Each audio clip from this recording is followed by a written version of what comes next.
स्वागत है आपका हमारे YouTube चैनल विनर्स में। आज हम बात करेंगे एमपी पुलिस के प्रैक्टिस सेट के ओल्ड पेपर के सेट 109 की।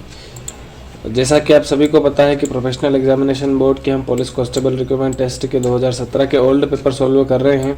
10 सितंबर 2017 का हमने मॉर्निंग शिफ्ट का पेपर स्टार्ट किया था और इसका जो फर्स्ट टॉपिक है general knowledge and logical knowledge, इसके 40 प्रश्न हमने इससे पहले वाली वीडियो में कवर किए थे।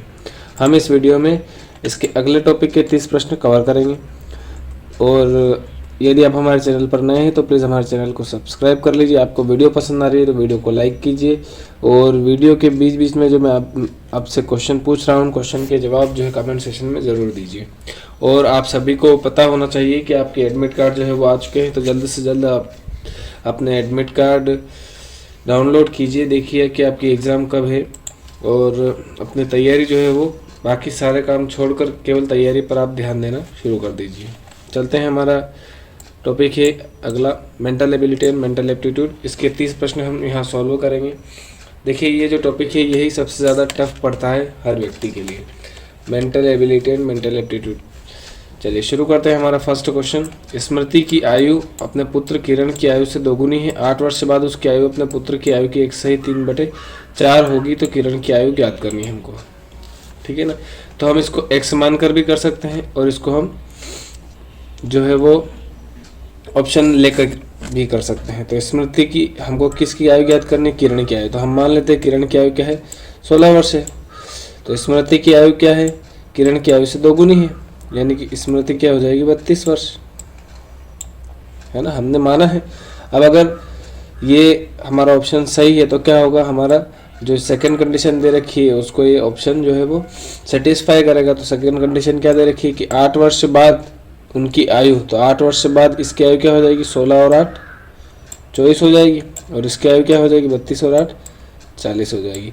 उसकी आयु अपने पुत्र की आयु की 1 सही 3/4। 1 सही 3/4 का मतलब क्या होता है, 4 का 1 में गुणा करके 3 जोड़ लेंगे, 4 एकम 4 और 3 7, यानी कि इसकी 7/4 होगी। किसकी 7/4 होगी, पुत्र की आयु की, यानी कि 24 का अगर हम 7/4 करते हैं तो क्या 40 आता है। अगर 40 आ जाता है तो ये सही होगा, नहीं आता है तो ये ऑप्शन गलत हो जाएगा। तो चलिए सॉल्व करते हैं। 4 से 24 कट जाएगा, 4 छंग 24, 6 7 42, तो 42 आ रहा है, जबकि यहाँ तो 40 है, यानी कि फर्स्ट ऑप्शन गलत हो गया।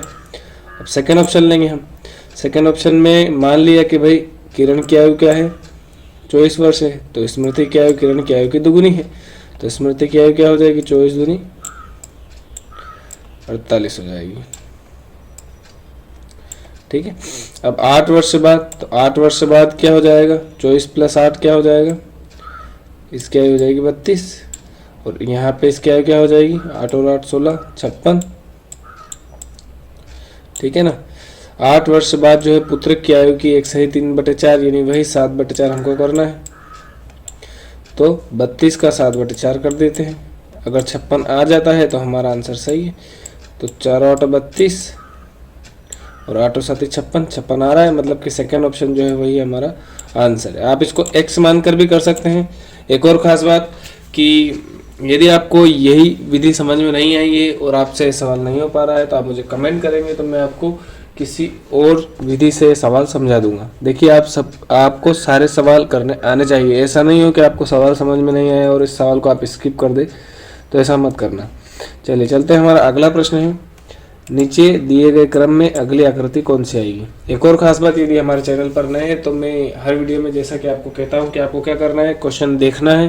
क्वेश्चन देखने के बाद वीडियो को पॉज कीजिए और क्वेश्चन को अपने स्तर पर सॉल्व कीजिए। उसके बाद पुनः वीडियो को प्ले करने के बाद अपने आंसर से हमारे आंसर को मिलाइए। ठीक है ना, इसी प्रकार से आपकी प्रैक्टिस हो पाएगी, अन्यथा केवल वीडियो देखने से आप कुछ भी नहीं सीख पाएंगे। तो क्या दे रखा है, VWXY,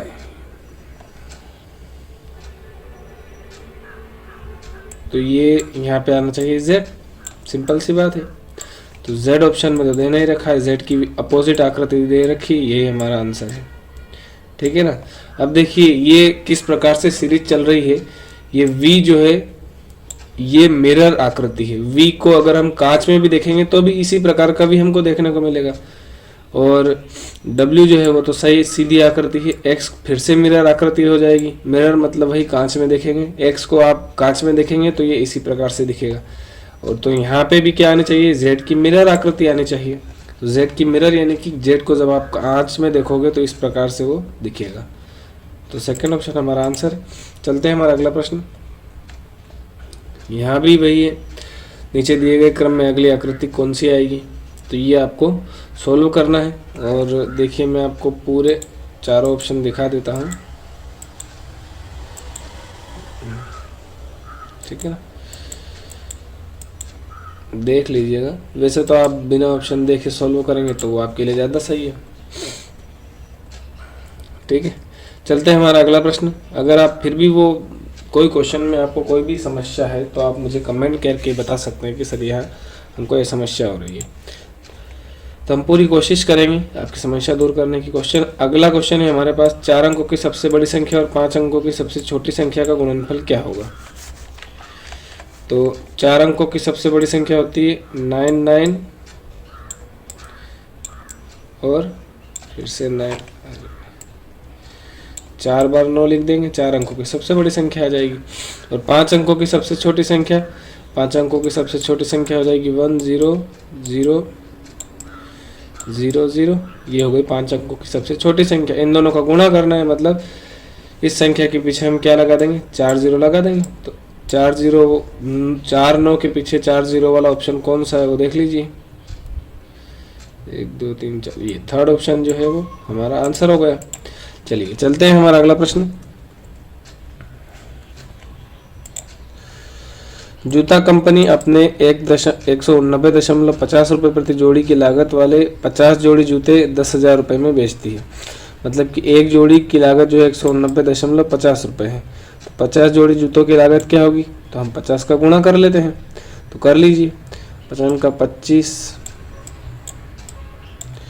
2 9 5 45, 46 47, 4 18 5 90 और 4 94, 9475 जो है वो इतने रुपए हमको प्राप्त होंगे। और उसने इतने रुपए में हमने खरीदे 50 जोड़ी जूते और उसने बेचे कितने, 10,000 में। तो कितना लाभ हुआ, तो घटा दीजिए, 10,000 में से 9,475 घटाएंगे तो क्या बचेगा, 525 जो है वो हमारा आंसर हो जाएगा, ठीक है ना।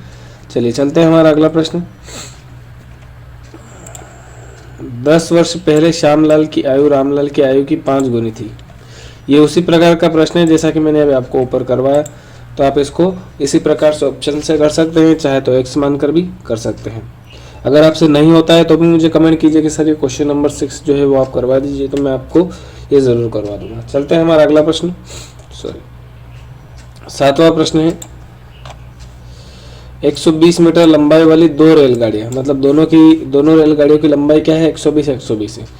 समान दिशा में 45 और 55 किलोमीटर प्रति घंटा की चाल से चल रही है, तो एक दूसरे को कितने समय में पार करेगी। हमेशा ध्यान रखिए, जब समान दिशा में चलती है तो हमको क्या करना है, दोनों की चालों को घटा देना है।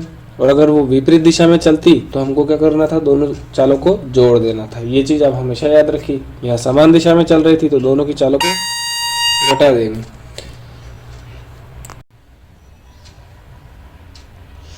हाँ, तो मैं क्या कह रहा था आपसे, 45 और 55 को घटाते हैं तो क्या आएगा, 10 किलोमीटर प्रति घंटा आएगा। अब ध्यान रखिए, किलोमीटर प्रति घंटा में रफ्तार दे रखी है, जबकि हमको लंबाई दे रखी है मीटर में और आंसर दे रखा है सेकंड में। अर्थात हमको किलोमीटर प्रति घंटा को क्या करना है, मीटर प्रति सेकंड में कन्वर्ट करना है। तो उसके लिए हम क्या करेंगे, 5/18 कर देंगे। 5/18 का हमको यहाँ गुणा कर देना है, ठीक है ना। तो ये हो गई चाल बराबर क्या होता है, दूरी बटे समय। तो दूरी क्या होगा, ये दोनों एक दूसरे को पार कर रही है तो दोनों की लंबाई जुड़ जाएगी। अब दोनों की लंबाई 120 और 120 क्या हो जाएगी, दोनों की लंबाई हो जाएगी 240 मीटर। और बटे में क्या आ जाएगा, समय हमको निकालना है, समय मान लेते हैं टी। इसको सॉल्व कर लीजिए, 1 0 से 1 0 कट जाएगा। 18 का 24 में गुणा कर दीजिए, 18 चौक 72 हासिल 7, 18 दूनी 36 और 7 43, 432। और ये ऊपर जो 5 है बटे में आ जाएगा। तो 432 में 5 का भाग दे दीजिए, तो 5 8 40। तो 8 तो केवल फोर्थ ऑप्शन में दे रखा है, तो ये फोर्थ ऑप्शन ही हमारा आंसर है, ठीक है ना। चलते हैं हमारा अगला प्रश्न।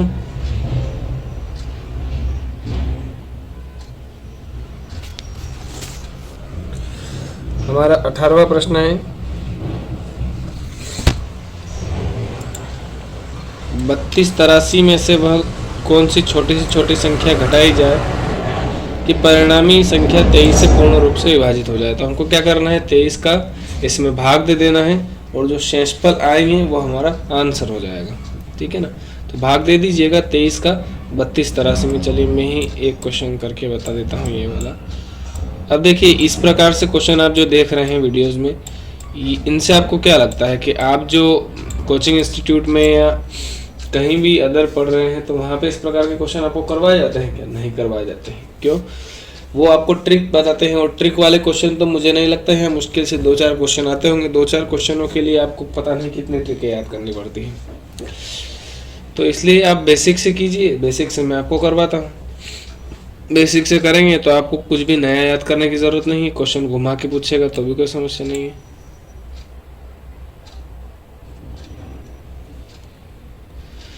तेईस से कम 23 हो जाएगा। ठीक है ना, भाग दे रहे हैं हम, यहाँ घटेगा तो 9 और यहाँ 8 हो जाएगा। 23 3 7 23 चौक 92, यहाँ 92 हो जाएगा। 2 और 6 8 63, 23 दूनी 46, 46 आ जाएगा। 63 में से 46 घटाएंगे तो 6 और 7 13, 4 और 1 5 और 1 17 जो है वो हमारा आंसर हो गया। चलते हैं हमारा अगला प्रश्न।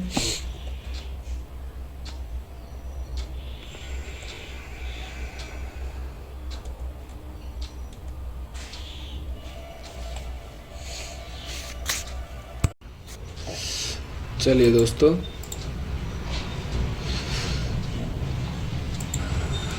तो यहाँ पर दे रखा है डेयरी उत्पादक की कैन में 6 लीटर दूध है, उसकी पत्नी ने उसमें इतना पानी मिला दिया कि उसका अनुपात 4:1 हो गया दूध और पानी का। किसान को अनुपात 5:1 करने के लिए कितने लीटर दूध मिलाना पड़ेगा? ठीक है, तो यहाँ कुल मिला के अनुपात 4 का मान दे रखा है 6 लीटर। ठीक है ना, तो हमको 1 अनुपात का मान निकालना है, तो पानी का मात्रा हमको पता चल जाएगा। तो हम 6 में 4 का भाग देते हैं, तो 6/4 क्या हो जाएगा? 4 एकम 4 और 4 पंजे 20। मतलब जो हमारे पास उपलब्ध है उसमें 1.5 लीटर पानी है और 1 मिनट ये नीचे लिख देता हूँ थोड़ा, 1.5 लीटर तो पानी है और ऊपर 6 लीटर जो है वो दूध है। देख लीजिए आप, चाहे तो आप काट के देखिए, 15 चौक 60 हो जाएगा, 4:1 आ जाएगा यहाँ पे, बिल्कुल सही है। ये मात्रा हमारे पास उपलब्ध है। अब ये बोल रहा है कि इसको अनुपात को 5:1 करने के लिए कितने लीटर दूध मिलाना पड़ेगा। तो इस अनुपात को ऊपर बढ़ाना है। तो वैसे तो सिंपल सा फंडा है, 1.5 अनुपात ऊपर बढ़ाना है तो हमको 1.5 लीटर ही मिलाना पड़ेगा। लेकिन आप चाहे तो इसको x मान के कर सकते हैं कि मान लेते हैं कि x लीटर दूध मिलाना पड़ेगा, तो दूध में हम x मिला देते हैं, पानी तो ऐसा कैसे रहेगा, तो बराबर क्या हो जाएगा, आगे चल के अनुपात हो जाएगा 5:1। आप चाहे तो इसको इस प्रकार से सॉल्व कर लीजिए। 1 का यहाँ गुणा करेंगे तो 6 + x हो जाएगा बराबर 15 पंजे 75, यानी कि 7.5 आ जाएगा। अब 6 यहाँ प्लस में है, इधर जाएगा तो माइनस में, तो 7.5 में से 6 घटेगा तो कितना बचेगा? 1.5 ही तो बचेगा। ठीक है ना, चलिए चलते हैं हमारा अगला प्रश्न।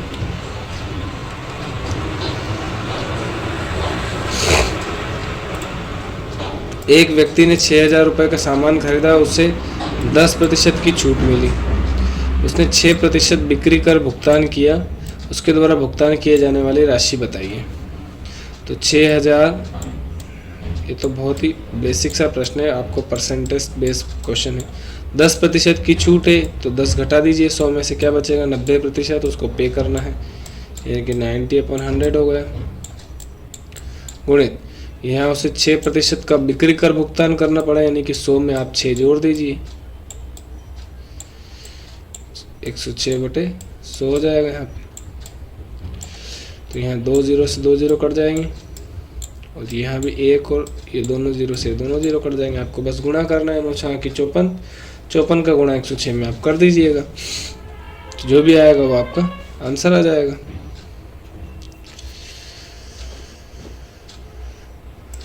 चलिए चलते हैं हमारा अगला प्रश्न। सॉरी, क्वेश्चन क्या है, एक टंकी 15 लीटर धारिता वाली 25 बाल्टियों से भर सकता है। इस टैंक को भरने के लिए 10 लीटर धारिता वाली कितनी बाल्टियों की आवश्यकता होगी? तो कुछ भी नहीं करना है, 15 और 25 का गुणा कर दीजिए तो ये आ जाएगा टंकी का आयतन। 25 बाल्टियों से भर सकता है 15 लीटर वाली, और हमको कितनी बाल्टियाँ चाहिए 10 लीटर वाली, तो बटे में 10 कर दीजिए। तो इसको आप सोल्व करेंगे तो आपके पास आंसर क्या आएगा, 15 × 75, 7 15 दूनी 30 और 7 37, 375 बटे में 10 है तो एक संख्या के बाद दशमलव लगा दीजिए तो ये आपका आंसर हो गया 37.5, मतलब 37 और आधी, 37 और आधी। तो ये सेकंड ऑप्शन आंसर हो गया। ठीक है ना, देखिए कितने बेसिक क्वेश्चन हैं, लेकिन इस प्रकार के क्वेश्चन करने के लिए आपको इस प्रकार के ही क्वेश्चनों का प्रैक्टिस सेट लगाना चाहिए। इस प्रकार के क्वेश्चन आपको अदर प्रैक्टिस सेट में नहीं मिलेंगे। एक 39 मीटर लंबाई 6 मीटर चौड़ाई वाली दीवार को 13 लोग 24 दिन में पेंट कर सकते हैं, तो 15 मीटर लंबाई और 12 मीटर चौड़ाई वाली दीवार को 12 दिनों में पेंट करने के लिए कितने लोगों की आवश्यकता है? तो कुछ भी नहीं करना है आपको, यहाँ दे रखा है 39 × 6। इस आयतन को पेंट करने के लिए कितने लोग लगते हैं? 13 लोग 24 दिन के लिए, तो यहाँ बटे में लिख देंगे 13 लोग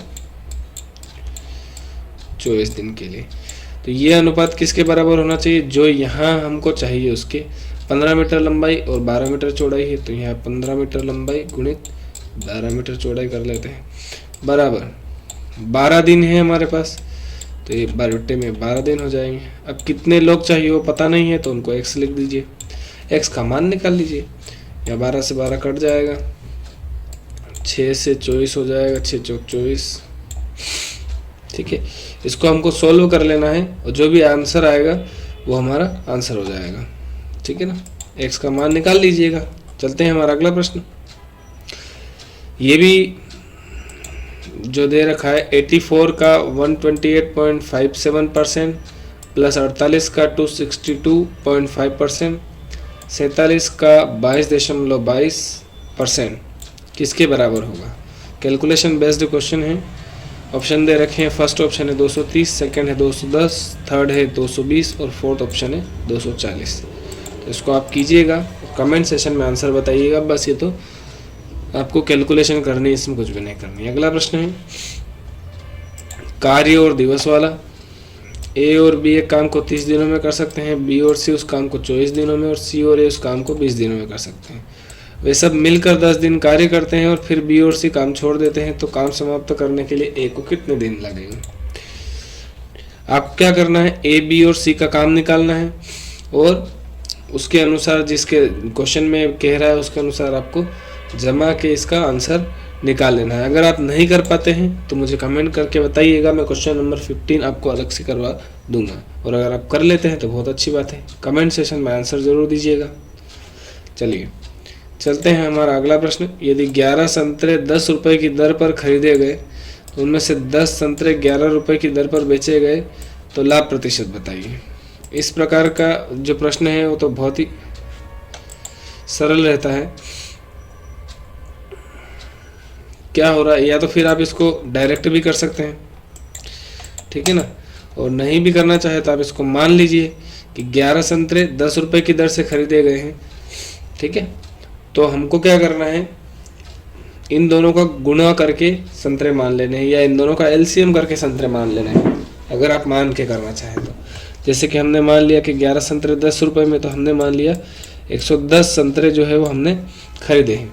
ठीक है ना, ये क्या है, ये संतरे हैं, इनको एस लिख देते हैं। कितने रुपए में, तो आर लिख देते हैं। कितने रुपए में खरीदेंगे, जब 110 संतरे अगर ये खरीद रहा है तो कितने रुपए लगेंगे, 100 रुपये लगेंगे ना।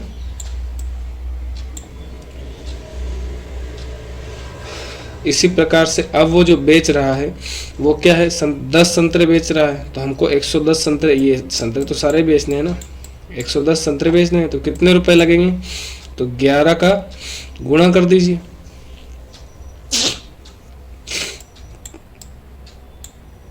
₹121 हमको मिलेंगे। ठीक है ना, तो कितने रुपए ज़्यादा मिले हमको, क्योंकि हमने 100 माने हैं ना हमारे पास 100 है बेसिक में, तो जो आंसर आ रहा है ना वही हमारा परसेंटेज हो जाएगा। तो 21 रुपये ज़्यादा मिले तो 21% जो हो जाएगा वो लाभ हो जाएगा।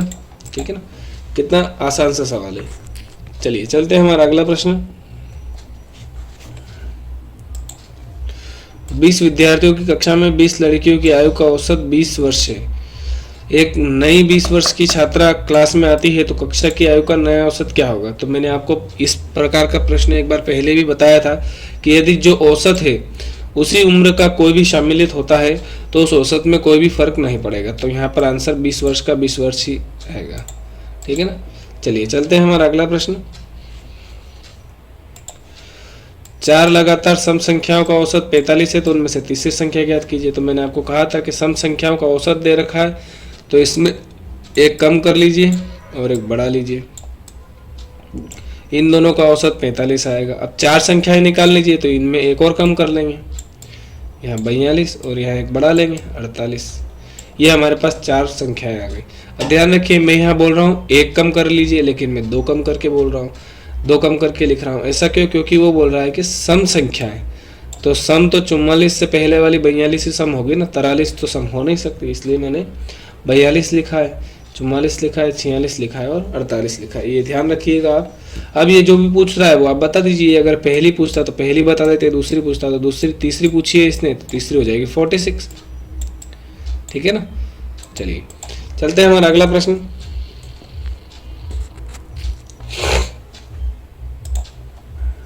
एक आयताकार मैदान का क्षेत्रफल 144 मीटर स्क्वायर है। यदि इसकी लंबाई में 5 मीटर की वृद्धि की जाए तो इसके क्षेत्रफल में 40 मीटर की वृद्धि हो जाएगी।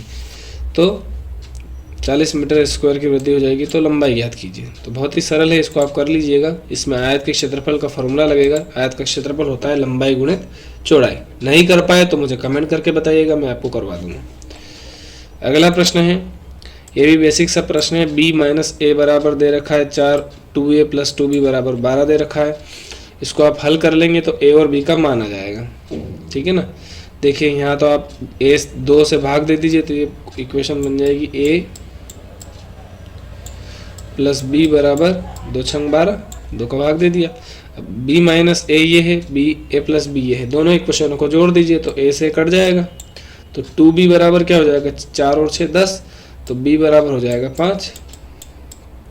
b बराबर 5 आया है तो a बराबर क्या हो जाएगा, 1 आ जाएगा। 5 और 1 6 हो जाएंगे ना, और 5 में से 1 जाएगा तो 4। मान आ गया हमारे पास। a स्क्वायर बराबर क्या होगा, 1 का स्क्वायर 1 प्लस b स्क्वायर 5 का स्क्वायर 25, तो 25 और 1 क्या हो जाएगा 26। फोर्थ ऑप्शन हमारा आंसर है। ठीक है ना, बहुत ही बेसिक सवाल है ये। चलते हैं हमारा अगला प्रश्न। एक किसान ने अपनी 5 एकड़ भूमि 13 लाख रुपए में बेच दी। इस धनराशि से उसे 5,45,000 रुपये अपने मकान मालिक को दिए। 6,15,255 रुपये में घर खरीदा तो उसके पास कुल कितने रुपए शेष बचे। मतलब आपको 5,45 और 6,15 को जोड़ के 13 लाख में से घटा लेना है। तो ये जोड़ घटाव ही करना है, इसमें आप आराम से इसको कर सकते हैं। ठीक है ना, चलते हैं हमारा अगला प्रश्न।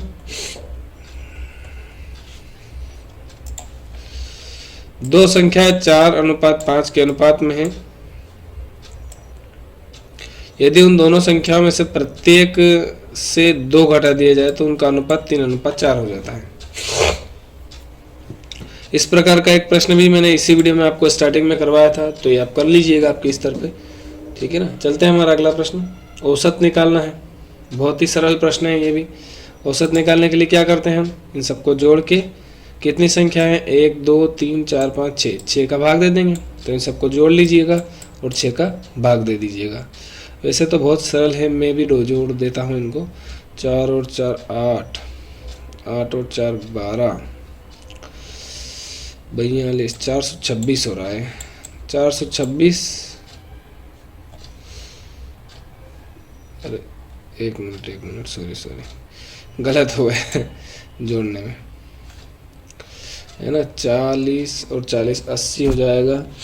80 और 40 120, 126 हो रहा है। 126/6, तो 6 दूनी 12 और 6 कम 6। सरल था इसलिए मैंने कर दिया इसको। 21। थर्ड ऑप्शन हमारा करेक्ट आंसर है। थोड़ी कॉम्प्लिकेटेड संख्या होती तो मैं आप ही के ऊपर छोड़ देता, क्योंकि कैलकुलेशन बेस्ड क्वेश्चन के लिए मैं ज़्यादा टाइम बिगाड़ूंगा तो इसमें आपका भी नुकसान है, मेरा भी नुकसान है। इतने समय में हम कोई और प्रश्न कराएंगे। 20 और 40 के मध्य की समस्त अभाज्य संख्याओं का औसत ज्ञात कीजिए। तो सबसे पहले तो हमको क्या करना है, समस्त अभाज्य संख्याएं निकालनी है।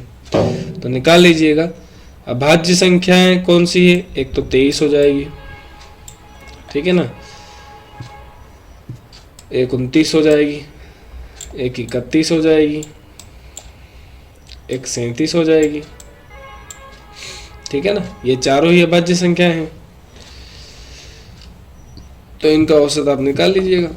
चारों को जोड़ के 4 का भाग दे देना है। वैसे तो 23 और 6 29 और 2 31 और 6 37। इनको चलो मैं ही कर देता हूँ, बहुत ही सरल हो रहा है। 3 और 3 6, 6 और 6 12, 120 हो रहा है इनका योग। 120 बटे 4, 4 तिया 12। फोर्थ ऑप्शन हमारा आंसर हो जाएगा। चलिए चलते हैं हमारा अगला प्रश्न।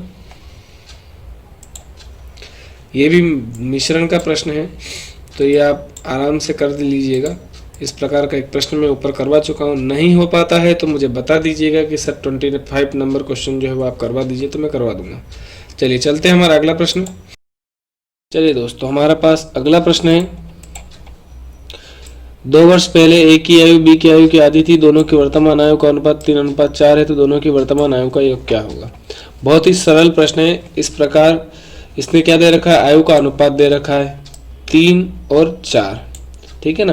तो 3 और 4 दोनों की आयु का अनुपात है, तो मान लेते हैं दोनों की आयु क्या हो जाएगी, 3x और 4x हो जाएगी, ठीक है ना। मैं प्लस क्यों कर रहा हूँ, क्योंकि वो पूछ रहा है दोनों की आयु का योग। 3x प्लस 4x बराबर क्या होना है, 7x।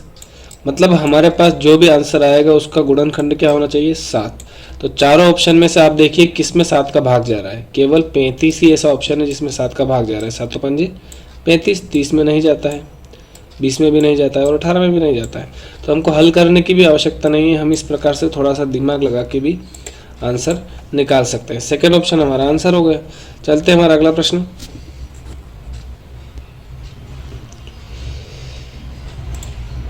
एक 125 मीटर लंबाई वाली रेलगाड़ी का एक प्रश्न मैंने आपको ऑलरेडी करवाया है, तो ये पूरा क्वेश्चन भी नहीं पढ़ूंगा मैं, ये आप कर लीजिएगा। चलते हैं हमारा अगला प्रश्न। पते हैं, इनको मिलाना है, कौन सा एक जैसा नहीं है, तो इनको भी आप मिला सकते हैं। चलिए मैं भी मिला लेता हूँ इनको।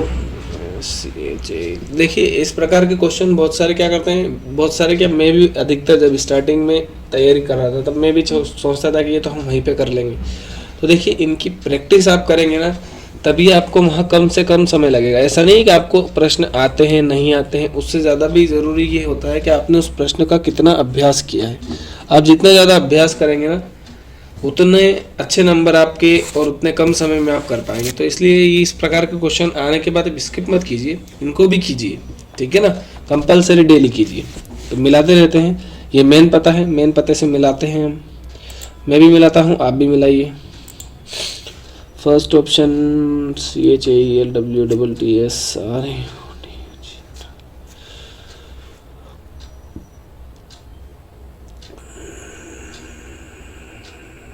18 लाख क्रोसिस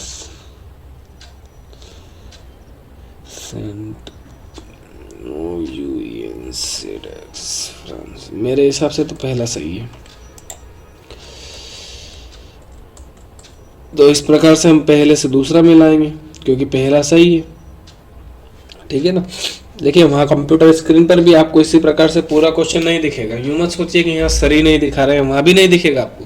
तो इसी प्रकार से आपको करना है, फर्स्ट ऑप्शन से फिर सेकंड ऑप्शन मिलाना है।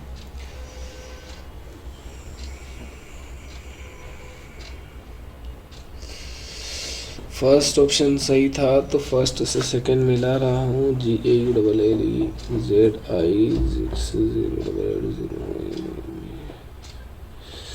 हाँ मिल गया। ये देखिए सेकंड ऑप्शन गलत है। कहाँ गलत है, ये 50 317 है, यहाँ 50 817 है। तो यहाँ 8 की जगह क्या होना चाहिए, 3 होना चाहिए। तो सेकंड ऑप्शन हमारा गलत हो गया। अब ये कौन से ऑप्शन में दे रखा है, हाँ सेकंड ऑप्शन दे रखा है थर्ड में, तो थर्ड ऑप्शन हमारा करेक्ट आंसर होगा। चलते हैं हमारा अगला प्रश्न। ये अति व्यापन का क्वेश्चन लास्ट में दे दिए इस बार। अति व्यापन का मतलब मैं आपको हर बार बताता हूँ क्या होना है। ये दोनों ब्रैकेट आपस में एक दूसरे के ऊपर रखे जाने हैं, तो इसके ऊपर ऐसे कैसे लाइनें खींच दीजिए, ये इस प्रकार से एरो हो जाएगा यहाँ, फिर सीधी लाइन, फिर यहाँ एरो हो जाएगा, ठीक है। तो ये देख लीजिए इस प्रकार कौन सा ऑप्शन दे रखा है, थर्ड ऑप्शन दे रखा है, थर्ड ऑप्शन दे रखा है, तो थर्ड ऑप्शन हमारा आंसर हो गया। चलिए चलते हैं हमारा अगला प्रश्न, हमारा आज का अंतिम प्रश्न। इसमें भी वही दी गई श्रृंखला में अक्षरों और संख्याओं का एक क्रम नहीं थे और हमको गलत संयोजन पहचानना है। तो पहचान लीजिए ZXER 2309 REZX, ZXER 2309 REZX। हाँ ये गलत है, देखिए यहाँ S दे रखा है जबकि यहाँ है हर जगह Z, फर्स्ट लेटर जो है वही गलत है। फोर्थ ऑप्शन दे रखा है फर्स्ट में, फर्स्ट ऑप्शन हमारा करेक्ट आंसर है। चलिए चलते हैं हमारा अगला प्रश्न, सॉरी अगला क्या, अब तो अगला टॉपिक ही आ गया है। तो ये अगला टॉपिक जो है मैं आपको आज ही करवा दूंगा, क्योंकि मेरी कोशिश है कि 8 तारीख से पहले सारे के सारे पेपर कंप्लीट करने हैं हमको, और उसके बाद जो जिस किसी टॉपिक से प्रश्न हमको आते दिखेंगे कि इस टॉपिक से क्वेश्चन आ रहा है, तो उसी टॉपिक पर हम अलग से वीडियोस बनाएंगे, क्योंकि आपका जो सिलेक्शन है वही हमारा लक्ष्य है। और प्लीज़ आप हमारे चैनल को सब्सक्राइब कीजिए अगर नए हैं तो, और अपने दोस्तों में चैनल की लिंक ज़रूर शेयर कीजिए और उन सभी से कहिए कि चैनल सब्सक्राइब करें। जितने ज़्यादा लोग हमसे जुड़ेंगे उतना हमारे लिए और आपके लिए अच्छा रहेगा। चलिए मिलते हैं हमारे अगले वीडियो में, धन्यवाद।